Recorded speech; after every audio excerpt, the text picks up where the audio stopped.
প্রতিবাদে উত্তাল বাংলাদেশ। মাগুরায় শিশুর ধর্ষণ মামলায় গভীর রাতে শুনানি, 4 আসামির রিমান্ড মঞ্জুর। বনানীতে সড়ক দুর্ঘটনায় 2 পোশাক শ্রমিকের মৃত্যু, রাস্তা অবরোধ করে বিক্ষোভ, যান চলাচল বন্ধ, যাত্রীদের দুর্ভোগ।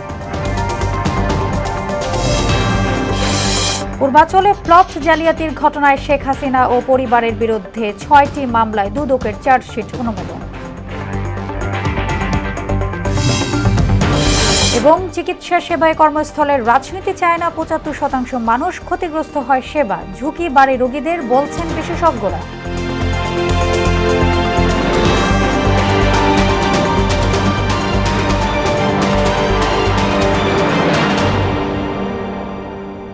আসসালামু আলাইকুম, সবাইকে মোহনা সংবাদে স্বাগত। শুনছিলেন শিরোনাম, আর পুরোটা সংবাদ জুড়ে আছি আমি সোনিয়া ইসলাম।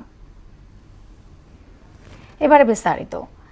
দেশব্যাপী ধর্ষণ ও নারী নিপীড়নের ঘটনায় সুষ্ঠু তদন্ত ও ধর্ষকের সর্বোচ্চ শাস্তির দাবিতে আজও বিক্ষোভ হয়েছে ঢাকা বিশ্ববিদ্যালয়।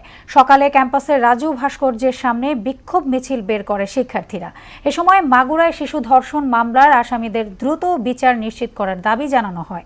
পাশাপাশি দেশব্যাপী ধর্ষকের সর্বোচ্চ শাস্তির দাবিতে বিক্ষোভ করেন ঢাকা বিশ্ববিদ্যালয়ের বিভিন্ন বিভাগের শিক্ষক শিক্ষার্থীরা। দাবি পূরণ না হওয়া পর্যন্ত ঢাকা বিশ্ববিদ্যালয়ের বিভিন্ন বিভাগের নানা ব্যাচের শিক্ষার্থীদের পক্ষ থেকে ক্লাস পরীক্ষা বর্জনের ঘোষণাও দেয়া হয়। তুমি কে, আমি কে, আসিয়া, আসিয়া, আমিও একজন আসিয়া, আমারও তো নিরাপত্তা নাই। এই প্রকাশ্য বিচার হতে হবে। এটা ফাঁসি হবে না, ফাঁসি আমরা সবাই দেখতে পারি না। এই প্রকাশ্য বিচার হবে, যেমন বিচার হয় মধ্যপ্রাচ্যের দেশগুলোতে। মাগুরায় 8 বছরের শিশুকে ধর্ষণের ঘটনায় আসামিদের গতকাল দিনের বেলা আদালতে হাজির করতে পারেনি পুলিশ। পরিস্থিতি বিবেচনায় গভীর রাতে তাদের আদালতে তুলে রিমান্ড আবেদনের শুনানি করা হয়। শুনানিতে মূল অভিযুক্ত ভুক্তভোগীর বোনের শ্বশুরের 7 দিন এবং স্বামী, শাশুড়ি ও ভাসুরের 5 দিন করে রিমান্ড মঞ্জুর করা হয়েছে। মাগুরায় chief judicial magistrate Abdul Matin এ আদেশ দেন। আদালত সূত্র ও পুলিশ জানিয়েছে, রোববার দিনভর মাগুরা শহরে শিশু ধর্ষণে জড়িতদের মৃত্যুদণ্ডের দাবিতে নানা কর্মসূচি পালন করা হয়। দর্শক, এ নিয়ে জানতে মাগুরা থেকে সরাসরি আমাদের সাথে যুক্ত হচ্ছেন সহকর্মী কামরুল ইসলাম। কামরুল, শিশু ধর্ষণ মামলায় আসামিদের রিমান্ড তো নেওয়া হয়েছে, আর কি কি কর্মসূচি রয়েছে মাগুরায় জানাবেন?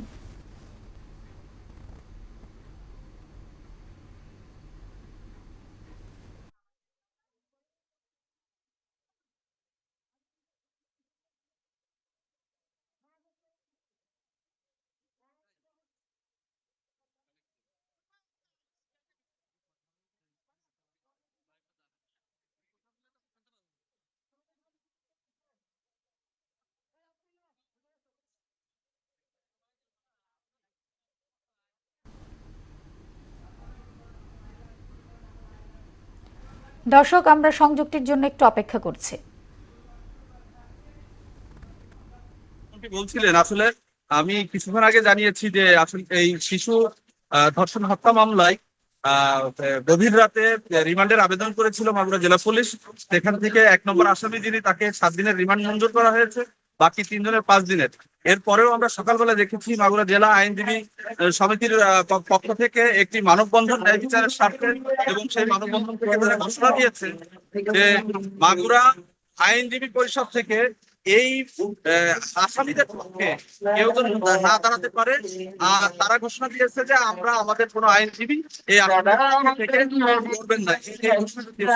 আমরা দেখেছি যে আমরা জেলা ছাত্র দল কেন্দ্রীয় ঘোষণা হিসেবে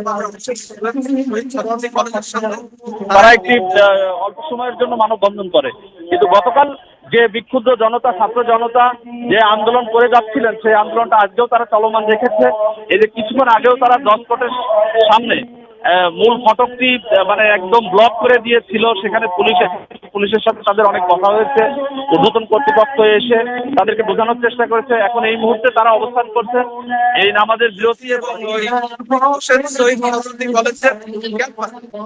তাদের ঘোষণা হলো যে তারা ন্যায় বিচার না হচ্ছে তখন মাঠ ছেড়ে তারা যাবেন না। এবং এখানে আমি আরেকটা বিষয় জানিয়ে রাখি যে গত কয়েকদিনের এই আন্দোলনের প্রেক্ষিতে মানে এর আগে যারা ন্যায় বিচার থেকে বঞ্চিত ছিল, আজকে আমরা লক্ষ্য করেছি যে আদালত চত্বরে এরকম অনেকে এসে তাদের পরিবার নিয়ে তারাও এই আন্দোলনে শরীক হয়েছেন এবং আলাদা আলাদা আলাদাভাবে তাদের দাবিগুলো জানাচ্ছিলেন যে এতদিন আমরা এই মামলা থেকে এই মামলায় নারী নির্যাতন মামলায় নির্যাতন নির্যাতনের যে বিষয়গুলো ছিল এভাবে তুলে ধরেছেন। এই ছিল বাবুরার সর্বশেষ পরিস্থিতি আমার কাছে। কামরুল, আপনাকে ধন্যবাদ। দর্শক,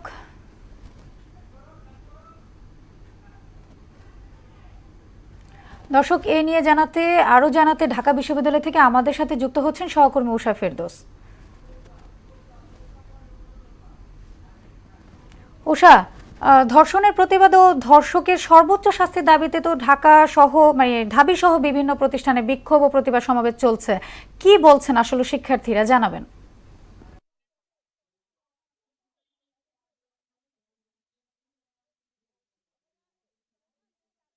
ধর্ষকের মৃত্যুদণ্ড শাস্তি এবং সেই মৃত্যুদণ্ড হবে প্রকাশ্যে। আমি তাদের সাথে যুক্ত হচ্ছি যে তারা যে দাবিটি জানাচ্ছে। অনিরাপত্তায় ভুগছে। আমরা দেখছি স্কুল কলেজ থেকে বিশ্ববিদ্যালয় থেকে শুরু করে সারা দেশে শিক্ষা প্রতিষ্ঠানগুলিতে, কর্মসংস্থানগুলিতে, পরিবহনে সর্বত্র নারী এই অনিরাপত্তায় ভুগছে। আমরা দেখলাম কয়েকদিন আগে ঢাকা বিশ্ববিদ্যালয়ের একজন শিক্ষার্থী কিভাবে হ্যারাসমেন্টের শিকার হলো এবং আরও নির্লজ্জতার প্রকাশ আমরা দেখলাম যখন সেই হ্যারাসারকে এই জেলখানা থেকে মুক্তি দেওয়ার সময় এই ফুলের মালা দিয়ে বরণ করে নেওয়া হলো। আমরা দেখলাম যে হ্যারাসার এই ঢাকা বিশ্ববিদ্যালয়ের শিক্ষার্থীকে হ্যারাসমেন্ট করলো, তাকে আবার এই কর্মসংস্থানে ফেরত আনার চেষ্টা করা হলো। আমরা এরকমভাবেই দেখছি এই বসুন্ধরা গ্রুপের মালিক সহ সারা দেশে যারা এই ক্ষমতা কাঠামোর সাথে যুক্ত থাকে তারাই বারবার এই রকম অন্যায় কাজগুলি করে এবং এই অন্যায় কাজগুলির প্রশ্রয় দেয় এই দেশের সরকার এবং শাসন কাঠামোতে যারা থাকে। আমরা দেখছি এই অভ্যুত্থানের সরকার। আমি আপনাকে দেখানোর চেষ্টা করেছি যে তাদের যে দাবি এবং রাজু ভাস্কর্যের পাদদেশে ঢাকা বিশ্ববিদ্যালয়ের শিক্ষকরাও বিক্ষোভে অংশগ্রহণ করেছে এবং তারা বলছেন যে মধ্যপ্রাচ্যের দেশগুলোতে যেভাবে দর্শকের শাস্তির শিরোচ্ছেদ জনসম্মুখে সেভাবেই যেন আইনগুলো করা হয় এবং সেভাবেই যেন শাস্তি কার্যকর করা হয়। এবং শিক্ষার্থীরা দৃঢ়কণ্ঠে তাদের বক্তব্যে উঠে এসছে যে দর্শক কেন বাংলাদেশের এই বৈষম্য বিরোধী দেশে এখনো কেন দর্শকের ঠাঁই হবে এবং দর্শক কেন বাংলাদেশের মাটিতে এখনো ঘুরে বেড়াবে। কারণ একজন আসিয়া যদি ভাইরাল না হতো তাহলে হয়তোবা এই পর্যায়ে আন্দোলন আসতো না, এমনটাই মনে করছেন শিক্ষার্থীরা। তো সেজন্য তারা দর্শকের শাস্তি মৃত্যুদণ্ড এবং প্রকাশ্যে মৃত্যুদণ্ড চাইছেন তারা।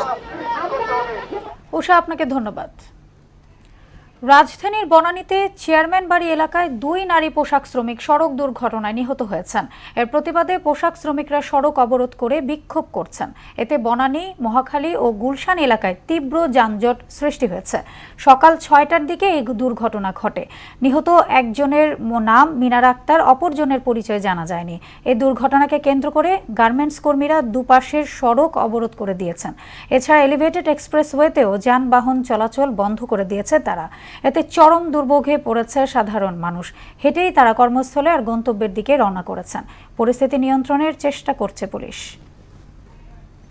দর্শক, বর্তমান পরিস্থিতি জানবো আমাদের সহকর্মী সুরাইয়া মুনির কাছ থেকে। চলে যাচ্ছি তার কাছে। মুন্নি, শ্রমিক নিহতের ঘটনায় শ্রমিকরা কি বলছে আর যানজট পরিস্থিতি কি নিয়ন্ত্রণে এসেছে? সেখানে তো পুলিশ প্রশাসন আছে, কি বলছেন তারা, জানাবেন।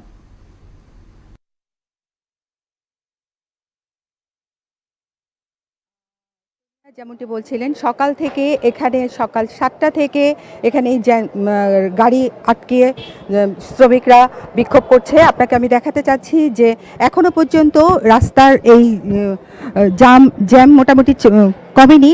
এখনো পর্যন্ত হাজার হাজার গাড়ি এখানে দাঁড়িয়ে আছে। একই সঙ্গে এখানে যে পরিমাণে যাত্রীরা ছিলেন তারা অনেকে দেখা যাচ্ছে পায়ে হেঁটে তারা তাদের গন্তব্যে যেতে চাচ্ছেন এবং একই সঙ্গে আরেকটু দেখাতে চাচ্ছি এখানে বেশ কিছু রোগী আছেন, তারা তাদের কাগজপত্র নিয়ে তারা সিএমএইচে যাচ্ছিলেন, তারা যেতে পারছে না। চরম ভোগান্তিতে আছে সাধারণ যাত্রীরা। একই সঙ্গে আমি আপনাকে বলতে চাচ্ছি যে এখানে যে পোশাক শ্রমিকরা আছে তারা যে রাস্তা অবরোধ করে রেখেছেন তাদের সাথে পুলিশের অনেক কথা হচ্ছে, কিন্তু তারা কোনো মতে রাস্তা ছাড়তে রাজি না। তারা চাচ্ছেন যে সরকার ঊর্ধ্বতন কোনো কর্মকর্তা এলে তারা রাস্তা ছাড়বেন। একই সঙ্গে তারা এখানে যে দুজন মারা গেছেন সুমাইয়া আর হচ্ছে মিনারা, তো তারা তো স্পটেই মারা গেছেন, কিন্তু আরেকজন ছিলেন যুবক, সে হচ্ছে এখনও হাসপাতালে, তার অবস্থা অনেকই সংকটাপন্ন, এটা আমরা জানতে পারলাম সাধারণ মানুষের কাছে। আর আমি আপনাদেরকে দেখাতে চাচ্ছি পুলিশের যে কর্মকর্তারা আছে তারা অপেক্ষায় প্রস্তুতি নিয়েই রেখেছেন যে যে কোনো মতে জলকামান নিক্ষেপ করবেন, যে এই ব্যারিকেড বা এই রাস্তা অবরোধটাকে নস্যাৎ করার জন্য। কিন্তু তারাও কেন যে গড়িমসি করছে বুঝতে পারছি না। কিন্তু এখানকার সাধারণ মানুষের কিন্তু বক্তব্য ছিল যে শ্রমিকদের বক্তব্য ছিল যে পুলিশদের তাৎক্ষণিক যদি পুলিশরা ব্যবস্থা নিত তাহলে হয়তো দুজন শ্রমিক মারা যেতেন না, এবং একই সঙ্গে যদি তারা কোনো ব্যবস্থা নিতেন পুলিশ কর্তৃপক্ষ, তাদের সমস্ত আক্ষেপ যে পড়ছে পুলিশের কাছে। তো এখন পুলিশের সাথেও কিছুক্ষণ আগে কথা বললাম, পুলিশ বললেন যে তারা ইনস্ট্যান্ট ব্যবস্থা নিয়েছেন, কিন্তু কোনোভাবেই তারা তাদের সাথে কথা বলেও তাদের সাথে কথা আপনাকে ধন্যবাদ। রাজধানীর পূর্বাঞ্চল এলাকায় প্লট জালিয়াতির ঘটনায় সাবেক প্রধানমন্ত্রী শেখ হাসিনা ও তার পরিবারের সদস্যদের বিরুদ্ধে ৬টি মামলায় চার্জশিট অনুমোদন দিয়েছে দুর্নীতি দমন কমিশন দুদক। জানা গেছে, পূর্বাঞ্চল নতুন শহর প্রকল্পের আওতায় ক্ষমতার অপব্যবহার করে ১০ কাঠা করে ৬টি প্লট বরাদ্দ নেওয়ার অভিযোগ উঠেছে শেখ হাসিনা ও তার পরিবারের বিরুদ্ধে। সকালে এই তথ্য নিশ্চিত করেছেন দুদকের মহাপরিচালক মোহাম্মদ আক্তার হোসেন। অভিযোগ রয়েছে, শেখ হাসিনা, তার ছেলে সজীব ওয়াজেদ জয়, মেয়ে সাইমা ওয়াজেদ পুতুল, ছোট বোন শেখ রেহানা, রেহানার ছেলে রেদওয়ান মুজিব সিদ্দিকী ববি এবং রেহানার মেয়ে আজমিনা সিদ্দিকী, এই ৬ জন পূর্বাঞ্চল নতুন শহর প্রকল্পের কূটনৈতিক জোনের ২০৩ নম্বর রোড থেকে ১০ কাঠা করে মোট ৬০ কাঠা জমি বরাদ্দ নিয়েছেন।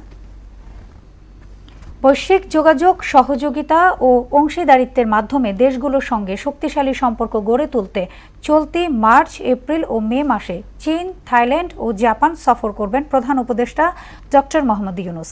২৬শে মার্চ ঢাকায় স্বাধীনতা দিবসের অনুষ্ঠানে যোগদান শেষে চীনের উদ্দেশ্যে যাত্রা করতে পারেন তিনি। আশা করা হচ্ছে ২৮শে মার্চ বেইজিংয়ে দুই দেশের নেতা ডক্টর ইউনূস ও চীনের প্রেসিডেন্ট শি জিনপিং এর মধ্যে দ্বিপক্ষীয় বৈঠক হবে। গত বছরের ২৫শে আগস্ট ঢাকায় নিযুক্ত চীনের রাষ্ট্রদূত ইয়াং ওয়েন সুবিধাজনক সময়ে ডক্টর ইউনূসকে চীন সফরের আমন্ত্রণ জানান। চিকিৎসা পেশায় নিয়োজিতদের কর্মস্থলে রাজনৈতিক কর্মকাণ্ড করা উচিত নয় বলে মন্তব্য দিয়েছেন দেশের ৭৫% মানুষ। বাংলাদেশ পরিসংখ্যান ব্যুরো বিবিএস এর এক জরিপে উঠে এসেছে এমন তথ্য। বিশেষজ্ঞরা বলছেন, চিকিৎসক, নার্স ও স্বাস্থ্যকর্মীরা কর্মস্থলে রাজনীতি করলে সেবা ক্ষতিগ্রস্ত হয় ও ঝুঁকি বাড়ে রোগীদের। একইভাবে হুমকিতে পড়ে শিক্ষার্থীদের পরীক্ষার ফলাফল ও ভবিষ্যতে। শামীমুজ্জামান চৌধুরীর বিশেষ প্রতিবেদন। নার্সিং ও মেডিকেল কলেজ এবং বিশ্ববিদ্যালয় সহ স্বাস্থ্য বিষয়ক বিভিন্ন নিয়ন্ত্রণকারী সংস্থায় দলীয় রাজনীতির প্রভাব বহু বছর ধরেই দৃশ্যমান। অধিকাংশ ক্ষেত্রেই জ্ঞান, দক্ষতা বা যোগ্যতার চেয়ে নিয়োগ বা পদোন্নতিতে গুরুত্বপূর্ণ পদে আসীন হতে দলীয় পরিচয় গুরুত্বপূর্ণ হয়ে ওঠে। এটি প্রকট আকার ধারণ করে বিগত সরকারের ১৫ বছরের শাসন আমলে। গেল বছরের ৫ আগস্ট সরকার পরিবর্তনের আগে স্বাস্থ্য খাতে একচ্ছত্র আধিপত্য ছিল আওয়ামী লীগ সমর্থিত চিকিৎসকদের সংগঠন স্বাধীনতা চিকিৎসক পরিষদ সাচিপের। এর আগে আধিপত্য ছিল বিএনপি সমর্থিত ডক্টরস অ্যাসোসিয়েশন অব বাংলাদেশ ড্যাব এবং জামাত সমর্থিত চিকিৎসকদের সংগঠন ন্যাশনাল ডক্টরস ফোরাম এনডিএফ এর। চিকিৎসক, মেডিকেল শিক্ষক, নার্স ও অন্য স্বাস্থ্যকর্মীদের কর্মস্থলে রাজনৈতিক কর্মকাণ্ড নিয়ে জরিপ করেছে বিবিএস। এতে দেখা গেছে ৭৫.৬% উত্তরদাতা কর্মস্থলে স্বাস্থ্যকর্মীদের রাজনীতির বিপক্ষে মত দিয়েছেন, আর পক্ষে মত দিয়েছেন মাত্র ২১.৭%। স্বাস্থ্য পেশাজীবীদের রাজনীতির বিপক্ষে গ্রামের চেয়ে শহরের মানুষের হার বেশি। বিশেষজ্ঞরা বলছেন, চিকিৎসকদের রাজনীতির ঊর্ধ্বে থাকা উচিত। হাসপাতাল এবং চিকিৎসার সমস্ত জায়গা রাজনীতির ঊর্ধ্বে থাকবে, রাজনীতি মুক্ত থাকবে। কিন্তু ব্যক্তিগতভাবে একজন চিকিৎসক নিশ্চয়ই একটি রাজনৈতিক মত পোষণ করতে পারে, সেটাকে অবশ্যই হাসপাতালে বা চিকিৎসার স্থলে টেনে নিয়ে আনবেন না। চিকিৎসক এবং অন্যান্যরাও, নার্স, মিডওয়াইফরা যদি রাজনীতির সঙ্গে জড়িত হয়, রাজনীতির বিভিন্ন দলের সঙ্গে যদি জড়িত হয়, তাহলে পরে ওই রাজনীতির জন্যই সময় নষ্ট করবে।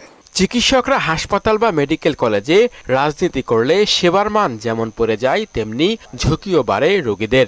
আমি সেবা কেন্দ্রে যখন আসব, তখন আমরা সবই সেবা দেওয়ার জন্য বা পড়াশোনা করানোর জন্যই একসঙ্গে কাজ করব। যখন কোনো হাসপাতালে চিকিৎসক বা অন্য কোনো কর্মকর্তা কর্মচারীগণ তাদের রাজনৈতিক কর্মসূচি পালন করে, এতে হাসপাতালের পরিবেশ বিঘ্নিত হয় এবং ওই সব লোকের উপর অর্পিত দায়িত্ব সেটিও কিন্তু যথাযথভাবে পালন করতে পারে না। দেশের 64 জেলা শহর ও গ্রামের 8,256টি পরিবারে জরিপ চালায় বিবিএস। এসব পরিবারের 18 এবং এর বেশি বয়সী নারী ও পুরুষের মতামত নেওয়া হয়েছে। শামীমুজ্জামান চৌধুরী, মোহনা সংবাদ, ঢাকা। সংবাদে নিচ্ছে একটি বিরতির, ফিরে এসে যা থাকছে।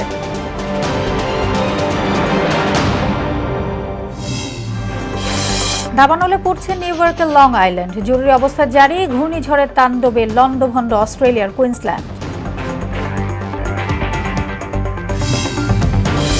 এবং মেজর লিগ সকারে ইন্টার মিয়ামির জয়, লা লিগায় বার্সার পাশে Real Madrid, Man U Arsenal point ভাগাভাগি।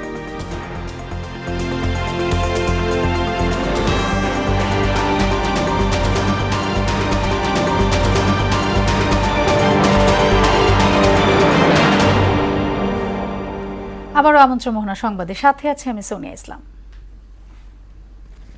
ময়মনসিংহের ফুলপুরে ট্রাকের সঙ্গে সংঘর্ষে সিএনজি চালিত অটোরিকশার 3 আরোহী নিহত হয়েছেন। সকাল 9টার দিকে উপজেলার ভাইটকান্দি মারাদেউরা এলাকায় এই দুর্ঘটনা ঘটে। এই ঘটনায় অটোরিকশার আরও 2 জন আরোহী আহত হয়েছেন। পুলিশ ও প্রত্যক্ষদর্শীরা জানান, শেরপুরের নকলা থেকে অটোরিকশাটি ফুলপুর যাচ্ছিল। অটোরিকশাটি ভাইটকান্দি মারাদেউরা এলাকায় পৌঁছালে উল্টো দিক থেকে আসা ট্রাকের সঙ্গে সংঘর্ষ হয়। এতে অটোরিকশাটি দুমড়ে মুচড়ে যায়। চালক ট্রাক নিয়ে পালিয়ে যান। এবার দেশের বাইরের খবর। কানাডার নতুন প্রধানমন্ত্রী নির্বাচিত হয়েছেন মার্ক কার্নি। তিনি বিদায়ী প্রধানমন্ত্রী জাস্টিন ট্রুডোর স্থলাভিষিক্ত হলেন। স্থানীয় সময় রোববার প্রধানমন্ত্রী হিসেবে তার নাম ঘোষণা করেন লিবারেল পার্টির প্রেসিডেন্ট সচিত মেধা। সদস্যদের ভোট লিবারেল পার্টির নতুন নেতা বাছাই করা হয়। এতে মার্ক কার্নি 1,31,674 ভোট পেয়ে নির্বাচিত হন। আর তার নিকটতম প্রতিদ্বন্দ্বী ক্রিস্টিনা ফিল্যান্ড পেয়েছেন 11,134 ভোট। এর আগে গত জানুয়ারি প্রধানমন্ত্রীর পদ থেকে পদত্যাগের ঘোষণা দেন জাস্টিন ট্রুডো। দাবানলে পড়ছে যুক্তরাষ্ট্রের নিউ ইয়র্কের লং আইল্যান্ড। বেশ কয়েকটি অঞ্চলে বিচ্ছিন্নভাবে জ্বলছে আগুন। কর্তৃপক্ষের তথ্য মতে শনিবার দুপুর থেকে লং আইল্যান্ডের বনাঞ্চলে আগুন ছড়িয়ে পড়ে বলে জানানো হয়। জরুরি অবস্থা জারির পাশাপাশি বাসিন্দাদের নিরাপদে সরে যাওয়ার নির্দেশ দিয়েছেন প্রশাসন। এদিকে ঘূর্ণিঝড় আলফ্রেডের তাণ্ডবে লন্ডভন্ড অস্ট্রেলিয়ার কুইন্সল্যান্ড। এতে ক্ষতিগ্রস্ত হয়েছে বাড়িঘর, কারখানা সহ কয়েকশো স্থাপনা। বিদ্যুৎহীন অবস্থায় রয়েছে 7,50,000-এর বেশি মানুষ। সিরিয়ায় সামরিক বাহিনী ও আসাদপন্থীদের লড়াইয়ে 1,000-এর বেশি মানুষ নিহত হয়েছে। কারফিউ জারি রয়েছে লাতাকিয়া সহ অন্যান্য স্থানে। এছাড়া তারতুস ও লাতাকিয়া পুনরায় নিয়ন্ত্রণে নেয়ার দাবি করেছে প্রশাসন। এদিকে যুদ্ধবিরতি সত্ত্বেও গাজায় হামলা চালিয়ে 5 ফিলিস্তিনিকে হত্যা করেছে ইসরায়েল। ইশতিয়াক হোসেনের ডেস্ক রিপোর্ট। সামরিক বাহিনী ও আসাদপন্থী আলাউতিদের লড়াইয়ে রণক্ষেত্রে পরিণত হয়েছে সিরিয়া। নিহতের সংখ্যা ছাড়িয়েছে 1,000। বৃহস্পতিবার থেকে লাটাকিয়া ও তারতুসে কমপক্ষে 745 জন আলাউই নাগরিক নিহত হয়েছেন। এছাড়া 125 সরকারি নিরাপত্তা সদস্য এবং 148 আসাদপন্থী যোদ্ধা নিহত হওয়ার খবর জানিয়েছে Syrian observatory for human rights. পাল্টাপাল্টি হামলা চলছে সিরিয়ার উপকূলীয় উত্তর পশ্চিমাঞ্চলে। ওই এলাকায় অতিরিক্ত সেনা মোতায়েন করেছে অন্তর্বর্তী সরকার। এছাড়া কারফিউ জারি রয়েছে লাতাকিয়া সহ আশপাশের অঞ্চলে। এই অবস্থায় শান্তি ও ঐক্যের আহ্বান জানিয়েছেন অন্তর্বর্তীকালীন প্রেসিডেন্ট আহমেদ আল শারা। এদিকে যুদ্ধবিরতি সত্ত্বেও ইসরায়েলি হামলায় গাজায় 5 ফিলিস্তিনি নিহত হয়েছেন। এতে 48,460 উন্নীত হয়েছে প্রাণহানি। এরই মধ্যে যুদ্ধবিধ্বস্ত উপত্যকাটিতে সব ধরনের মানবিক সহায়তা অবরোধের পাশাপাশি বিদ্যুৎ সরবরাহ বন্ধ করে দিয়েছে নেতানিয়াহু প্রশাসন।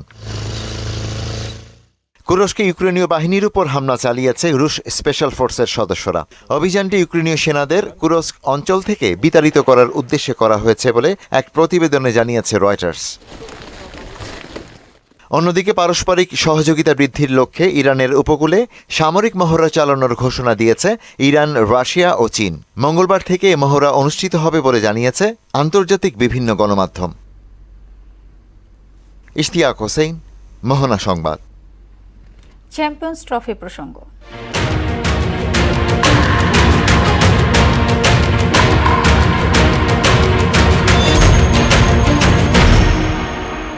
নিউজিল্যান্ডকে কাঁদিয়ে চ্যাম্পিয়ন্স ট্রফির তৃতীয়বার চ্যাম্পিয়ন্স হবার গৌরব অর্জন করে ভারত। দুবাই স্টেডিয়ামে কিউইদের 7 উইকেট নিয়ে 251 রানে আটকে ফেলে। তার জবাবে 6 বল বাকি থাকতে জয় পৌঁছে যায় টিম ইন্ডিয়া। কপাল পুড়লেও চ্যাম্পিয়ন্স ট্রফির এবারের আসরে কয়েকটি রেকর্ডে ভারতকে ছাড়িয়ে গেছে ব্ল্যাক ক্যাপসরা। বাকিটা জানাচ্ছেন মুদাসসির আলী।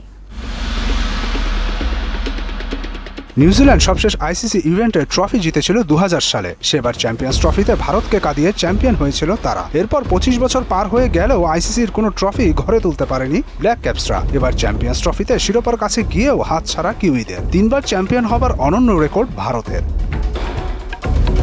টুর্নামেন্ট জুড়ে ব্যাট ও বলে দারুণ নৈপুণ্য দেখিয়েছে ব্ল্যাক ক্যাপসরা। 263 রান করে টুর্নামেন্ট সেরা হয়েছেন রচিন রবীন্দ্র। আর টুর্নামেন্ট জুড়ে সবচেয়ে বেশি 10 উইকেট শিকারও কিউই পেসার ম্যাট হেনরি, যদিও চোটের কারণে ছিলেন না শেষ ম্যাচটিতে। শুধু এখানেই শেষ নয়, চ্যাম্পিয়ন্স ট্রফির নবম আসরে উইকেট শিকারীদের তালিকায় শীর্ষ 5 জনের মধ্যে 3 জনই নিউজিল্যান্ডের, বাকি 2 জন ভারতের। টুর্নামেন্ট জুড়ে সবচেয়ে বেশি ছক্কা হাঁকিয়েছেন নিউজিল্যান্ডের গ্লেন ফিলিপস।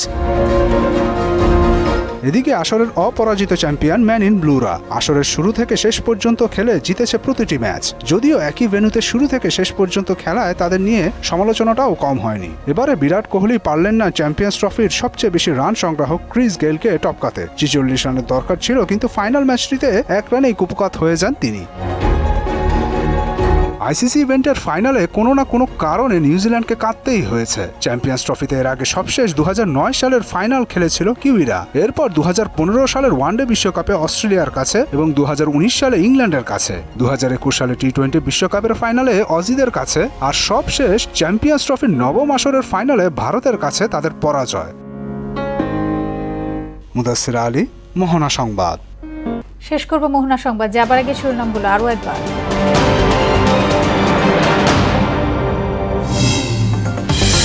নারী নির্যাতনের প্রতিবাদে উত্তাল বাংলাদেশ। মাগুরায় শিশু ধর্ষণ মামলায় গভীর রাতে শুনানি, 4 আসামির রিমান্ড মঞ্জুর। বনানীতে সড়ক দুর্ঘটনায় 2 পোশাক শ্রমিকের মৃত্যু, রাস্তা অবরোধ করে বিক্ষোভ, যান চলাচল বন্ধ, যাত্রীদের দুর্ভোগ। পূর্বাঞ্চলে প্লট জালিয়াতির ঘটনায় শেখ হাসিনা ও পরিবারের বিরুদ্ধে 6টি মামলায় দুদকের চার্জশিট অনুমোদন। এবং চিকিৎসা সেবায় কর্মস্থলের রাজনীতি চায় না 75% মানুষ, ক্ষতিগ্রস্ত হয় সেবা, ঝুঁকি বাড়ে রোগীদের, বলছেন বিশেষজ্ঞরা। এই ছিল মোহনা সংবাদে। পরবর্তী সংবাদ বিকেল 5:30টায়। এর আগে সংবাদ এক নজর দেখবেন বেলা 3টায়। মোহনা সবশেষ খবর জানতে ভিজিট করুন www.mohana.tv। সংবাদ দেখতে পারেন ফেসবুক, ইউটিউবে। এতক্ষণ সঙ্গে থাকার জন্য ধন্যবাদ সবাইকে।